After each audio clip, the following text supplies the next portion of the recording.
Scottie Scheffler returns from maternity leave. Rory McIlroy is coming off of a win. Jon Rahm, Brooks Koepka, and the rest of the Live guys will join up to face all of the PGA guys at the PGA Championship. Welcome to Tea Time. I am Andy from WagerTalk.com. Joining me, as always, my fellow golf betting expert, Nick Borman from WagerTalk.com. Nick, I'm going to start with this. Most polarizing story this week. For the first time in a long time, I feel like it's not Tiger Woods in a Tiger Woods tournament that he's playing in. I feel like Rory is coming off of the win is pretty polarizing. Scottie Scheffler coming off of the Masters win and then promptly winning the week after that. Now he just had his first baby is polarizing. Is Tiger even third on this list? I don't know. What do you think the big storylines are for this week? I mean, for us, I think the answer is different than what the broadcast will probably do. I mean, they have to show Tiger. They have to go deep into him, and they will. It hasn't been a lot yet, but I know the coverage will definitely circle around him come Wednesday into Thursday, Friday. But I think the biggest story in golf right now is Rory. Resurgence of Rory. He struggled this season. He's a defending champion at Valhalla 10 years ago.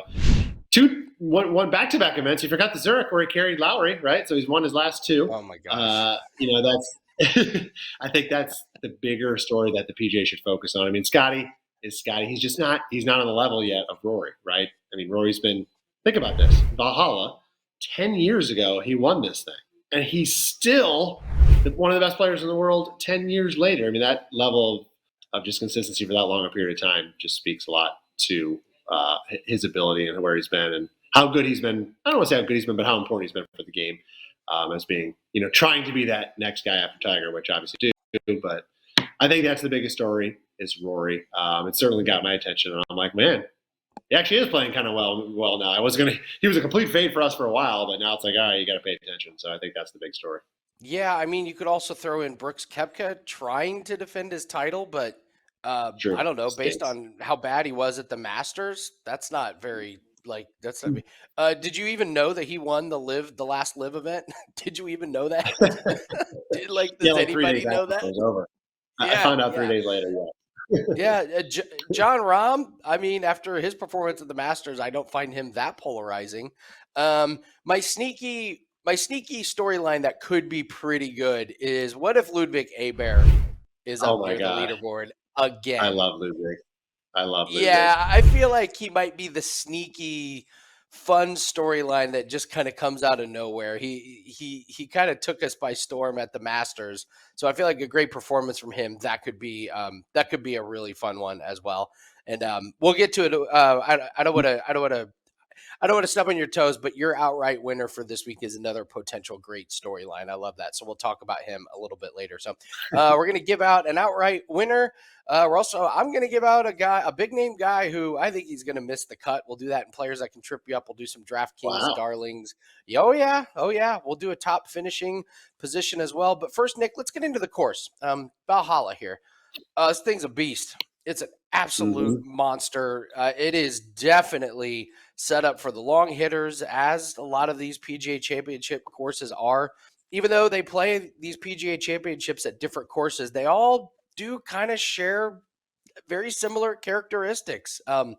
This is just barely over 7,600 yards of par 71. The fairways, it's insane, Nick. Fairways are pretty wide. Definitely some trees along some of the fairways that are going to cause some problems on wayward shots. The grass in the fairways, if it wasn't going to rain this week, they were going to promote a lot of rolling. Maybe the ball rolls into the rough, but it looks like it's going to be a fairly soft course, fairways and greens, with the amount of rain that we're going to get Monday, Tuesday, and Wednesday. Normally on these longer courses, I would say the accuracy off the tee isn't that important. But I actually, Nick, really think that accuracy off the tee is going to be important. With the length of some of these par fours and these par fives, the approach shots into the greens are going to be so long that if you're coming out of rough where you've got to try to bend it around a tree, it's going to be so hard to get it to land close. And some of these greens are absolutely massive. So even if you do land on the green and the pin is on the other side of the green, you could have an easy 3-putt coming your way. So I think off the tee, it's power and it's accuracy. So I keep an eye on that. These bombers can't just let it rip and play it wherever it lands. Greens, I think, look to be pretty tough. Lots of mounds, bumps, level changes. The amount of rain we get this week is really going to determine how much the players can stop or spin the ball coming into the greens. Not a lot of birdie opportunities. Let's go over a couple of the favorite holes of mine when I went through the hole by hole on this course. I do like the fourth hole, the par four. It's only 372 yards. This is going to be obviously the shortest par four, but outside of the par threes, this is one of the few holes where players are going to have a wedge coming into the green. See this photo right here. That landing area really narrows down between a couple bunkers. I think you're going to see guys go 3-wood off of this tee and try and set up a little bit of a shorter wedge shot. But for the shorter players, like guys like Brian Harmon come to mind, this is one of those holes where I think they really got to take advantage of their good iron play and their good putting game, because a lot of these holes are just going to overpower the shorter players. So I'm interested to see how some of these guys attack the fourth hole. We'll jump all the way towards the end of the course, hole 16. This thing, I love this hole, Nick. This is my favorite hole.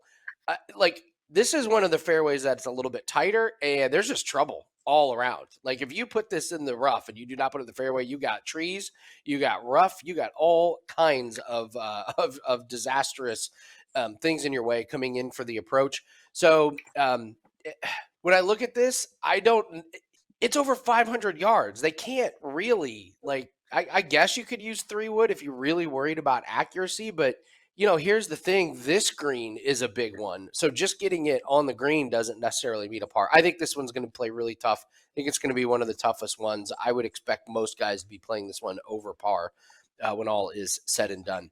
And then finally, the last hole is just a great finishing hole. It sets up beautifully for some drama. It's hole 18. It's a par 5, but it's gettable in 2, especially if you can hit the fairway. So the fairway bends to the right, as you can see. You got to hit the fairway in order to have a legit shot at eagle here. But if the score is close on Sunday, this could be an amazing finishing hole in the final group if you've got a couple guys up near the top. So green is massive. So the pin placement is going to be drastically different every single day, which makes that second shot really, really fun. So hole 4, hole 16, and hole 18 are my 3 favorites. Nick, what do you have to add about Valhalla? I'm gonna jump on your point about distance and how that's going to factor into this week. Obviously, the course is long; it's 7,600 yards. As you said, all of Augusta and then some.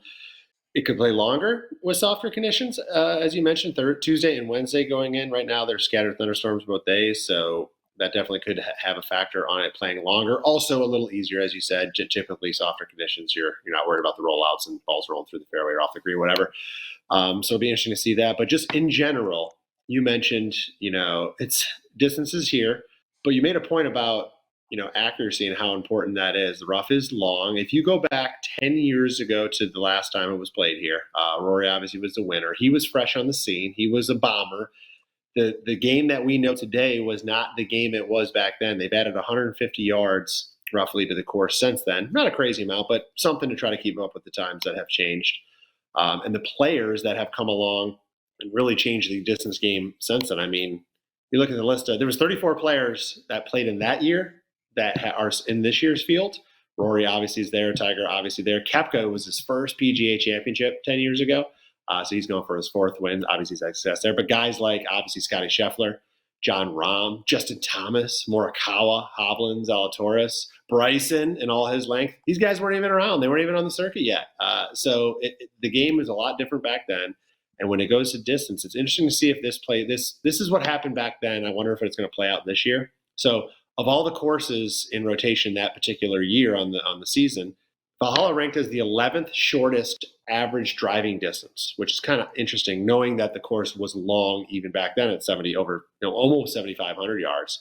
But it was played as a shorter average drive, so guys weren't really trying to bomb it as far as they can, because there is a penalty here for getting in the rough, as there is any major championship, especially when you're hitting into longer clubs into greens. You got long second shots. It is a huge advantage to be hitting out of the short grass. Of course, if you can hit it far and keep it in the straight, there's another huge advantage to hit an 8-iron versus a 4-iron. So there is still an advantage to distance. It will be interesting to see if anybody's dialed back a little bit or if the game has evolved that much from how it played on average last time to what it looks like this time, and where that distance kind of factors in, and maybe where it falls in the whole entire season as far as average distance off the tee for a particular tournament. So that was my one kind of like, I don't know what exactly to expect. I know the data says guys were sacrificing distance last time around. I don't know if they're going to do that this time, but it was interesting to note. And then,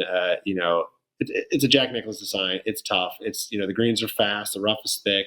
The greens itself are only 5,000 square feet, which is actually below the tour average, Andy. So again, you're talking about long irons, a lot of long shots into small greens. Again, another premium where I do think, coming out of the fairway is going to be very, very important. And it's rare to say that hitting a 5-iron out of fairway versus maybe an 8-iron out of the rough is an advantage. But when you're trying to get the ball to stop, and you can't put spin on it with rough, it does matter. So again, it'll be interesting to see how that plays out. But I agree with you that the length is there. It's going to be a huge advantage to be long. I just don't know if anybody's going to be willing to dial it back, because history has proven it's well worth it. And I think, did you mention the par 71? I think you did. Stock par 71. Yeah, 3 par 5s, so it's stock standard. I don't see many wedges in hands this week, unless maybe the third shot of a par 5 outside of that. That's exactly right. The second shot on that par 4 and third shots on the par 5. Yeah, that's right, about it. Right. Those wedges are going to be real clean by the end of the tournament. A couple other random notes. 156 players in the field, the biggest field. This is definitely the deepest field of the major championships. The Masters, really there's only like 30 people that have a legitimate chance. This one, they have the 21 club professionals, which also always makes a nice storyline. Michael Block, of course, everybody got, annoyed with him and all the coverage he got last year, and still around the scene. He'll be there again this week, so it'll be interesting to see how that goes. And for those betting the make or miss cut markets, Andy, note, this is old school rule. So top 70 and ties will make the weekend, as opposed to the newer rule of 65. We already talked about the weather, so I won't hit too much on that. It does look like rain. This is my thought process on the weather right now, Andy. You can't predict when the thunderstorms are going to happen, right? Friday looks like a good thunderstorm day. Maybe they happen a little later morning. Maybe it's in the afternoon. Who's going to get impacted? I don't know. But Wednesday and Thursday is expected rain, expected thunderstorms. Forget the timing. If that does indeed happen and we can wait, I would expect the golf courses that it's easiest on Thursday, and will then just continue to get harder and harder as the week goes on. I mean, maybe the rain on Friday will keep it a little easier, but I'm looking at the morning wave on Thursday as something where if you're doing first round leader bets, that's going to be your key, because the softer it's going to be on that morning, the better. I don't know if it'll matter over the course of 4 days, depending on what happens on Friday, but just a thought process I'm kind of trying to weigh out in my head and figure out, but that's where I'm at right now. Love it. We've got a couple of really great promo codes for everybody coming up here in just a bit, so you can grab all of my official PGA Championship plays as well as Nick's official PGA Championship plays. But you guys know the drill. If you could hit the like button and leave us a comment, big week. Tell us who you like. If you hear something that you disagree with, let me know in the comments section. I'll do a friendly little head-to-head with everybody. We had a lot of fun at the Masters. I think we did a couple of head-to-heads in the chat or in the comment section. I think we did a top live bet in the comment section. So tell us who you like, and please hit that like button. It really helps us out. Don't forget to hit the bell. You get notified when all of our gambling content comes out on the Wager Talk YouTube channel. So let's talk a little bit about the total strokes gained. This is an interesting chart here, because it takes all of the stats into account here for total strokes gain. So Nick, walk us through this chart. Tell us what you notice on here, but I don't know. Are there some stats that are more important this week than others? So walk us through this chart, and what's your take on the total strokes this week? Yeah, total strokes gain, not a huge surprise who's on the list. Obviously, your top few guys are going to mirror the odds board. I mentioned before, as we get into the majors, that at some point, and it's clearly happening now, that this graphic isn't necessarily representing what the odds board is going to show, because the live guys are just not getting strokes gain data in there. Bryson does have a little bit of data in there and actually falls within that top 12, because he's had a couple of good performances in the majors over the last 12 months. Aside from that, Koepka, even with his win last year at the PGA Championship, is not in this list. So I don't know if I'll at some point I'll have to start to change this a little bit, and maybe this will be more reflective of an odds board in a major, or maybe I'll do it 2 different ways versus the top 10 strokes, because I just don't know how exactly accurate this is in measuring, the best players in the field, because it's hard to measure that right now. But anyway, this is what I think what's more important here is not necessarily ranking the players, but seeing the trends that they are producing. Obviously, Scottie, we know he's great. He's been great. He continues to be great. He'll keep being great. It is what it is. Rory kind of had a little dip to begin the season. You can see that from his 12-month number down to a 6-month number where it dipped, and now it's starting to creep back up to the 3-month number as he's won a couple times now and playing better. Xander, clearly he's going to be always the bridesmaid, never the bride. It wasn't really his fault on Sunday. I'm mad. I'm biased. I had Xander again last week. I keep putting him because I'm like, I'm not going to miss his win now. I've invested too much of my mental health into this guy. But he didn't play poorly, I guess. But Rory just took it to him, and Xander just doesn't have an answer for anybody on Sunday. So he just doesn't seem to have that killer drive. I'm afraid to bet him, but his consistency it's Scottie, and then it's him. It's actually more consistent, as you can see, than Rory has been. Victor Hovland, we know he's been struggling. He had another bad week last week. It's crazy the fall off you see from the FedEx Cup champion and how well he was playing the end last season, where he is now. The graphic clearly shows that. Other guys on the list, Ludwig, new to the scene, so his 12-month number, still good, but he's playing much better than that. I think there's a reason he's up in the top 4 or 5 as far as the odds board goes. And then I threw a couple notables in there. Obviously, Brooks Koepka, defending champion. Justin Thomas, a 2-time PGA champion, only seems to win this major. Homa, who's been playing pretty well as of late. But Koepka and Thomas, another 2 clearly shown in the graphics here.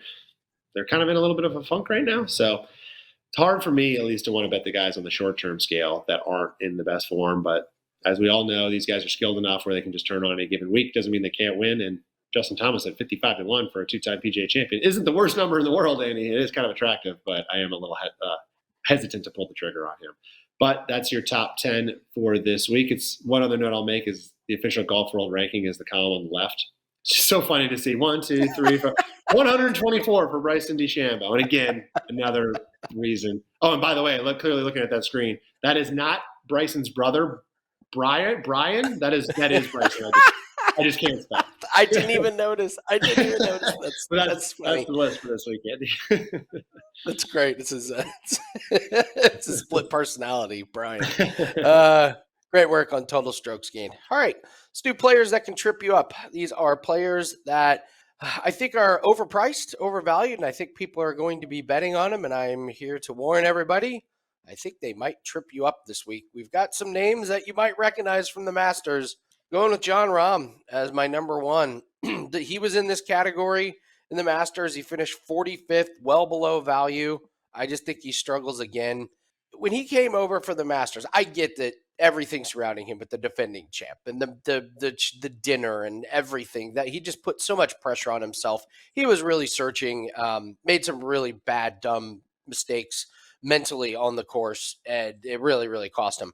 But I can tell you, Nick, I've been watching Liv, and he's sloppy. I'm telling you, this is not the same guy that we watched just not even that long ago as the number 1 player in the world. He does not seem focused. He's finished 50th and 48th in the last 2 PGA championships. And I know they're on different courses, but as we talked about, the pedigree of these courses are kind of similar. He's just not – he's the 3rd highest betting favorite on a guy that finished 45th at the Masters. No chance. Like I said, I'm telling you, I watched him on Live, and some of the mistakes that he makes and some of the shots he's making are just, you would never believe if you just watched him the last few weeks on Live Tour, you would never, ever believe that this guy was on the elite level that he was. So Jon Rahm is the 3rd highest favorite. No chance. And by the way, I find it interesting that he's priced, Nick, as the 3rd betting highest favorite. Do you know what the price is on his head-to-head against like Rory McIlroy and Scottie Scheffler? He's like plus 250. That's so insane. Even head-to-head against the best guys, books, there's no way the books are laying out like a remotely competitive price because they know he's not on the same level as Scheffler and McIlroy and some of those. So Jon Rahm is a guy that I don't see any world in which he finishes top 3 to return value. Next up, I'm going defending champion Brooks Koepka. I just don't trust these Live guys, man. He's coming off of a win at the last live event. Nick, this was the hokiest putt course you have seen. This thing was a joke. I'm sorry. It was. It was everything. It was everything live is. It was corny. It was not anything like the PGA Championship course. I watched him on Live Tour. Again, not that impressed. And here's the thing. The course that he went out on Live was short. This is a long, long course, and I'm not convinced that physically he's the Brooks Koepka that we've seen in years past. And I get it. It's a major. I get it. He won last year. I've just seen the fall off, and there's only so many times you can flip that switch to where you say, oh, by the way, I'm now one of the best golfers in the world. I don't trust him. He's priced as a top 5 highest favorite. No way. Like I said, I watched him, and if you watch him at the Masters, he didn't even look like he was remotely close to the Scheffler level. So Brooks Koepka is a guy that as a top 5 betting favorite, no way. And finally, Nick, here's a guy, he's plus 160 to miss the cut. I think Will Zalatoris misses the cut. I cannot believe he's priced in the top 20. He is clearly nowhere even remotely close to 100% physically. He withdrew from a tournament before it started a couple weeks ago, and he just finished 60th last week, which wouldn't be that bad, except there were only 60-some players in that. And that was a long course. And that's what really concerns me. This week is longer. This course is tougher. I think making the cut would be a really big win for him. It requires distance off the tee and long approaches. This guy's back is clearly not 100%. I think it's going to be a massive, massive struggle for him. In the last 3 months, he's minus 0.35 strokes gained putting. So his short game is not even there. He's not been driving the ball long at all. And for him to be priced as top 20 is absolutely mind-blowing. Before his back injury, we saw his upside where, yeah, he could finish top 5 at some of the tough places, at Augusta. He showed up in the majors. Nick, this isn't the same guy. It's going to be a long road back from him. And Will Zalatoris at plus 160 to miss the cut is absolutely a play worth sprinkling on there. So Jon Rahm, Brooks Koepka, and Will Zalatoris I have as players that can trip you up. Guys, let's do some promo codes for everybody. Nick and I have official PGA Championship picks. Nick, go first. I know you've got a 5% best bet. What do you have up at wagertalk.com for this week? Yes, this week's tournament pack is posted, $39, but show promo only, you can get $20 off it. So for just $19, you can get this week's pack. The promo code is PGA20, and it does include a 5% play, as you mentioned, Andy. I'm also including my I'm trying to do a new live betting sheet throughout the week as a digital download, so you'll get access to that. It's basically just an online Google Doc. And I'll update it as the week goes on every night, even through the tournament, to include updates for, next round betting and things like that. So that will all be included as well. So PGA 20 is the promo code, and you can get this week's back for just $19. You're going to save $20 off the regular price, which includes a 5% play. 2-1 so far this season on 5% plays in golf. So hoping to make it a third winner this week. I'm so proud of you for saying you're 2-1 and not saying I've hit 67% of all my 5% plays this year. I'm so proud of you. I'm so proud of you for taking the high road, being fully transparent about that. I have a PGA Championship pack up, but this week is very different for me. I have a couple of cross-sport parlays that are 5%. So we're going to use the promo code Andy7, and it gets you $30 off a 7-day pass. That's the best way to take advantage of my plays this week. This week is absolutely a monster for me. We've got a Formula One race. We've got NBA playoffs. We've got NHL playoffs. We just hit a Major League Baseball play last night. And more importantly, number 1 this year in golf for total units gained at wagertalk.com. That best bet is up right now, and it will also include all of our daily round bets. That was where we made our money at the Masters. On the weekend, we just absolutely crushed the Saturday and Sunday individual round bets. So get that 7-day pass, and you're going to get all plays. We already have 2 plays up that are 5%. Those are cross-sport parlays. So you can get all the PGA Championship plays as well as all sports for a nice discount. Just go to AndyLangWagerTalk.com. Use the promo code on checkout, Andy7, for $30 off a 7-day pass. AndyLangWagerTalk.com. All right, Nick, I told you before, I love your outright winner this week. I had him circled as a guy I wanted to bet on. I'm just salivating at some of the head-to-head matchups I'm seeing. So walk us through why you have him picked as a really, really nice, almost 30-1 outright winner this week.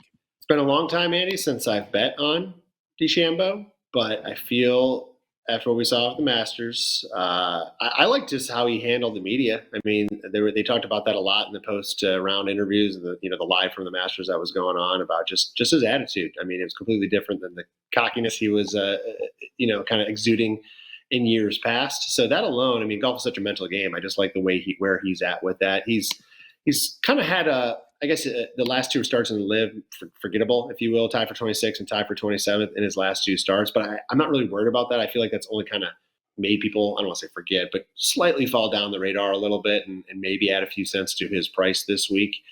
I mean, we know he had the lead at the Masters. He had a very good chance to win. He ultimately finished tied for 6th. That was a stretch of 5 straight top 10 finishes. He was just consistently showing up on every leaderboard on the LIV circuit as well. You go back to last year, he finished tied for 4th at the PGA Championship. Again, yes, different course, but the setups of these courses, PGA seems to be like that second toughest major now is kind of what they're trying to set themselves up as. And it played very, very tough last year. And it looks like it'll do so again this year. And of course, he was tied for 20th at the U.S. Open, past U.S. Open winner. This guy knows how to handle hard setup golf courses. I think his distance obviously is a huge factor. And the fact that not only does he get distance, but how well he drives the ball when he's driving the ball well. I mean, he can kill it, but he is on a rope straight. And I think that's going to be a huge factor in getting him a lot of strokes on the field. If you just look at what he did in the Masters, he averaged more than 1.5 strokes gained off the tee throughout that tournament. So you're talking about if he does that again with the driver, he's 6 strokes up on the field just from his tee game. His iron game is solid enough where if you're getting that kind of a lead off the tee, you're going to have shorter clubs in your bag, and you're going to be able to hit these greens.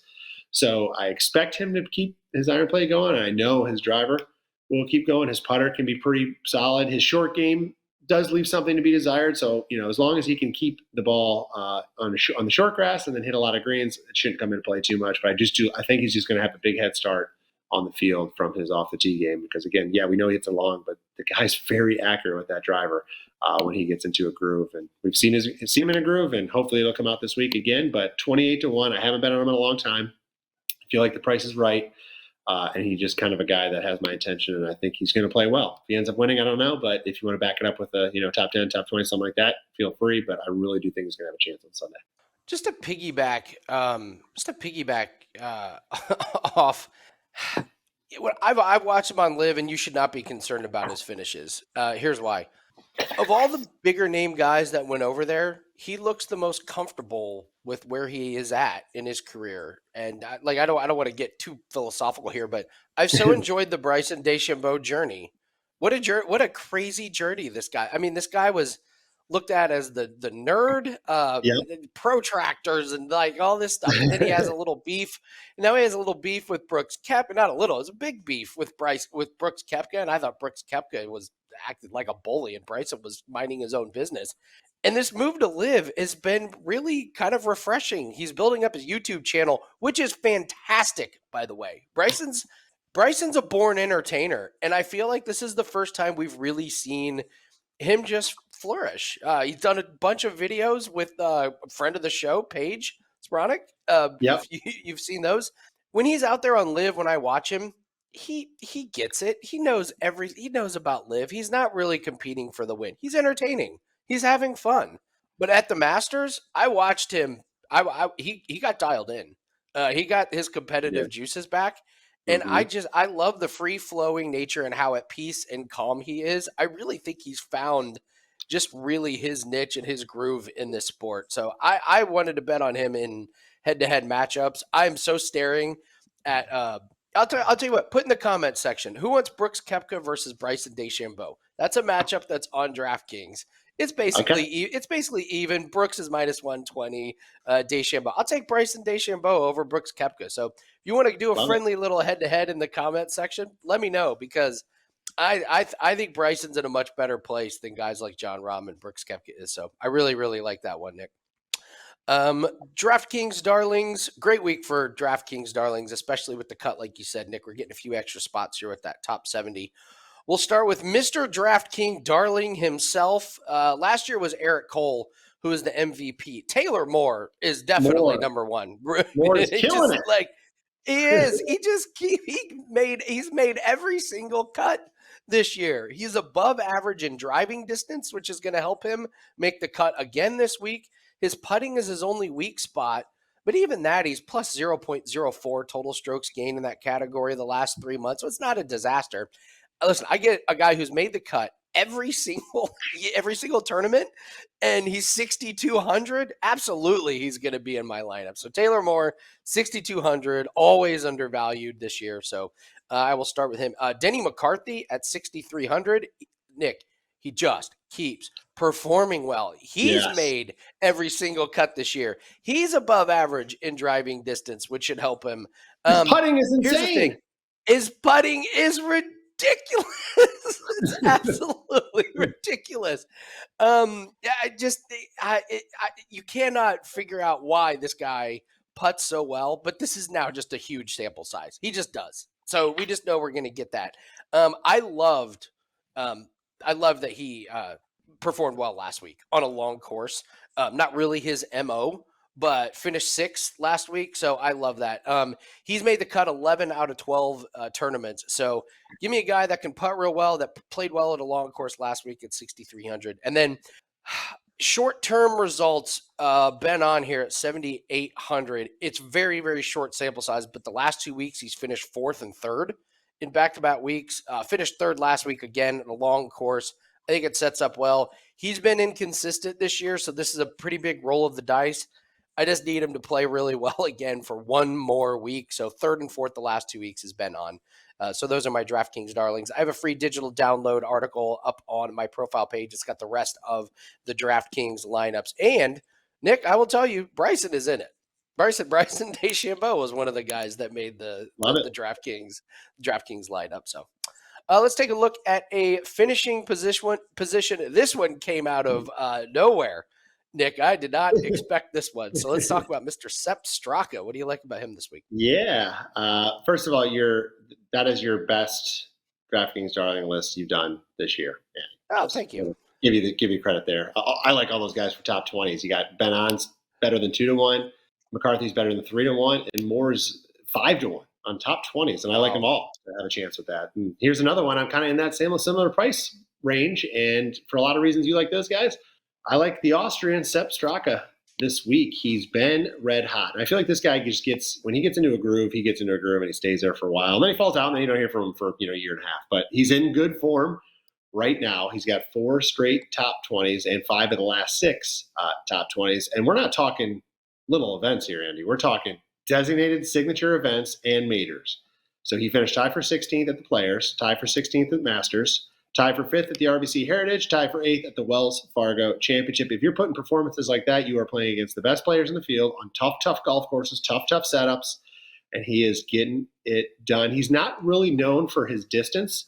I'll at least say he's not like a Harmon or a Russell Henley that loses distance to the field. He's kind of just average. So I don't, it's not an advantage, but I don't think it's a disadvantage either. But his accuracy, his ability to avoid trouble off the tee, I wanted to use the slogan second to none, but technically he's third. So he's second to 2, or he's third to 2 other guys, whatever.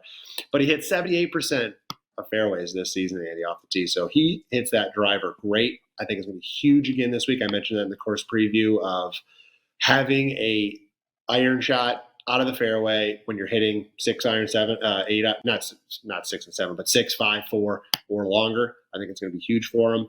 I think it's a big reason we've seen good success from him last year at a couple of the majors. He finished joint runner-up at the Open. He finished tied for 7th at the PGA Championship also last season. So he can play well in the majors. He's playing well right now. His irons have caught fire. He ranks 6th in strokes gained approach since the Masters. And I know it's only been, a little over a month, but everybody's played like 3 times. So it's at least a decent sample size where he's performing very well with the irons. It's a good reason why he's got those results. He's also putting better than averaging. He's averaging over a half a stroke gained on the putt with the flat stick per round as well. So to me, it's just if he keeps hitting his driver in play as he is doing, and there's no indication that he won't because he's doing that over a long period of time. If his irons stay hot, he's going to be on the green all the time. He's putting fine enough to just make pars. And I know the PGA Championship, the guy that's going to be in the first and second page of that leaderboard, you might just have to be even par or a little under. And the only way to do that is just keep making pars. Avoid the big numbers. He seems to do that very well, again, because he doesn't put himself into precarious spots off the tee. So I like Straka 3-1 for him to get on that second page of the leaderboard this week. And he might get even a little higher, as we've seen the last couple of starts from him. So, Sepp, let's go, buddy. I hope you can cash this one for us. Sepp is one of those guys that doesn't get nervous on the big stage. I No, watched really him on the big. He doesn't melt. No, he's very confident. So, all right, guys, we're gonna wrap up here with some kind of quick rapid fire questions for Nick. Want to remind everybody to please hit the like button, leave us a comment. Let me know if you want to go do a little friendly head to head with Bryson and Brooks Koepka. Let us know your best bets for this week. And don't forget to check out all of Nick's best bets over at wagertalk.com. Nick, tell everybody one more time about the promo code before we do a little rapid fire questions for you. Yeah, sure. PGA 20 will save $20 off this week's pack. It's $39 priced regularly, so you get it for $19. Includes a 5% best bet and my digital download as well, which is course preview updates every day throughout the week before the tournament and while the tournament's going on, as well as live betting options on outright leaderboards and daily matchups. So a lot included. $19 promo code PGA 20. Promo code for me, Andy7, gets $30 off a 7-day pass. That'll get you all sports. Huge week for me. We've got the PGA Championship, but we got several other sports that are going as well. A couple of 5% plays in there as well. Cross-sport parlays, which we've been great at. 10-2 in our last 12. And I will tell you, Xander Schauffele has been one of the best cross-sport parlay pieces of the year. Yeah. Top 20. He's just always top. He just always finishes in the top 20. So take advantage of that. If you just want the golf plays, we do have a golf best bet up, and that will include all plays throughout the tournament, including any daily plays that we may have. We crushed the Masters on the weekend, Saturday and Sunday. Huge days.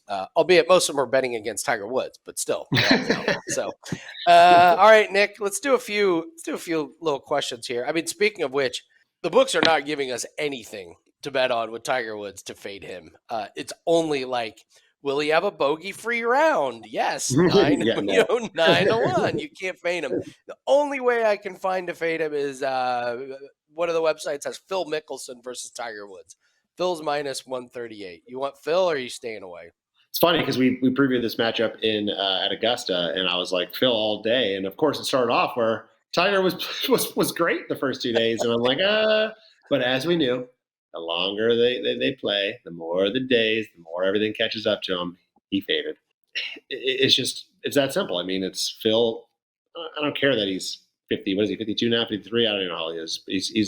He's old. He's not playing great on the LIV, but he's at least used to playing, and that's the key here. 4 days, if you get 4 days, it adds up. It adds up in the body. We know that's Tiger's weakness. So the price was minus 110 then. Clearly, they made the right adjustment here. The book said is, I think, on moving the price to that high for Phil. So I don't love the price, but I think that's the way to play it. I don't even think at plus 115 or whatever you might get on Tiger is worth it.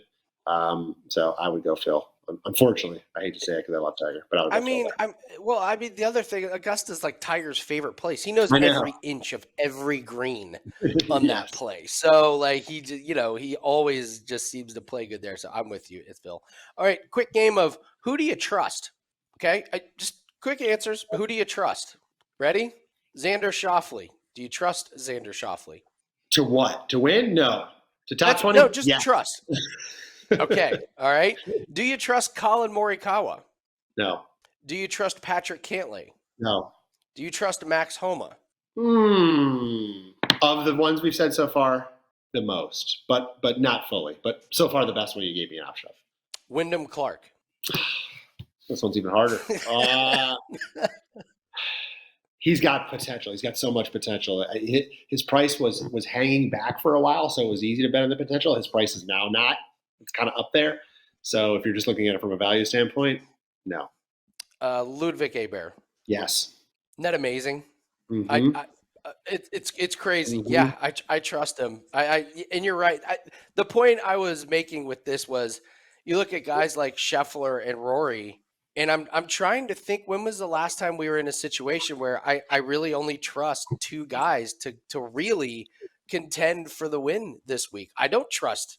You can't trust Schauffele to win. Not after last week. I don't trust Morikawa, Cantlay to put together 4 great rounds. A-Bear, kind of maybe I might trust the most. I just think we have a lot of guys that are pretty untrustworthy. Does that make sense? At the Yes, at the of top of course. I betting agree. Agree favorites? 100%. Yes, agree 100%. Yeah. Yeah. Kind of strange on this one. So, all right, guys, that's going to do it for us. Thanks so much for joining us. Let's have a great PGA Championship. Nick and I will be back next week as always. But for now, hit the like button, leave us a comment. Don't forget to grab all of our official plays at wagertalk.com. Good luck on all your bets, and we will see everyone next week on Tee Time.